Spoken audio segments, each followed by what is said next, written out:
I am the sovereign of this realm. My rule is by divine right, and I will defend it with this sword.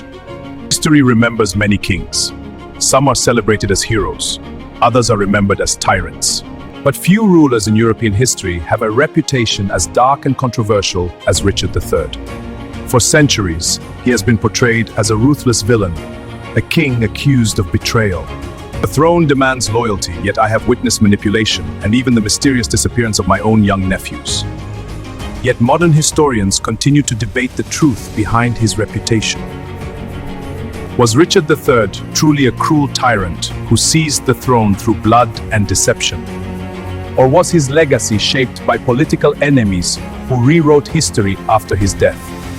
To understand the man behind the legend, we must explore the dramatic rise and fall of one of England's most infamous kings. The story of Richard III begins during one of the most chaotic periods in English history. History knows a violent struggle for power as the Wars of the Roses. This conflict was fought between two rival royal families, the House of York and the House of Lancaster, plunged England into decades of political intrigue, betrayal, and war.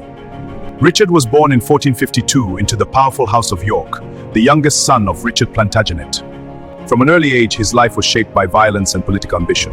His family fought relentlessly to claim the English throne. Eventually, Richard's older brother succeeded in that goal. In 1461, Edward IV defeated his enemies and became King of England. As Edward's loyal brother, Richard proved himself to be a capable military commander and a devoted supporter of the Yorkist cause. He gained a reputation for discipline, intelligence, and unwavering loyalty to his brother. For years, Richard governed northern England on behalf of the king. But the stability of the Yorkist dynasty did not last.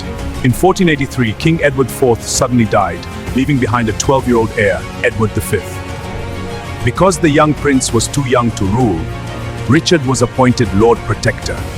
I was responsible for governing the kingdom until Edward came of age. But what happened next would change Richard's reputation forever. Within weeks, the young king and his brother, Richard of Shrewsbury, were placed inside the Tower of London. Soon after, Richard declared that his nephews were illegitimate and therefore had no rightful claim to the throne. In July 1483, he crowned himself King Richard III of England. The young princes were never seen again. Their mysterious disappearance became one of the greatest unsolved mysteries in English history. I am the king, defender of this realm. None shall defy my will! For centuries, many believed Richard had ordered their deaths to secure his power. The story later became famous through literature, particularly the dramatic portrayal of Richard in William Shakespeare's play Richard III. The crown is mine by right, and I will stop at nothing to claim it. Those who stand in my way will be crushed, for I am the true king. Yet historians continue to debate whether this image reflects reality or political propaganda. Richard ruled England for only 2 years. During that time, he attempted several legal reforms and sought to strengthen royal authority. But opposition against him grew rapidly. Many nobles viewed his rise to power as illegitimate. Among his enemies was a young nobleman named Henry Tudor. In 1485, Henry launched an invasion of England, challenging Richard's claim to the throne. The two armies finally met at the decisive Battle of Bosworth Field.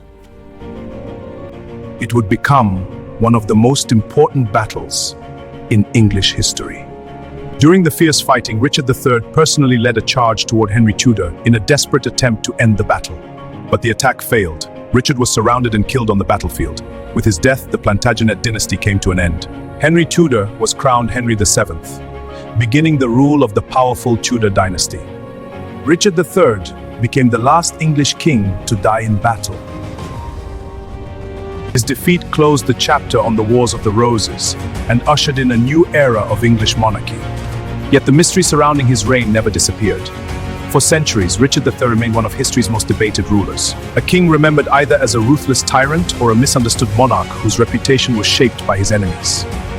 Even today, historians continue to search for the truth behind the legend. The story of Richard III is not just about a king. It is about how history remembers power, ambition, and betrayal.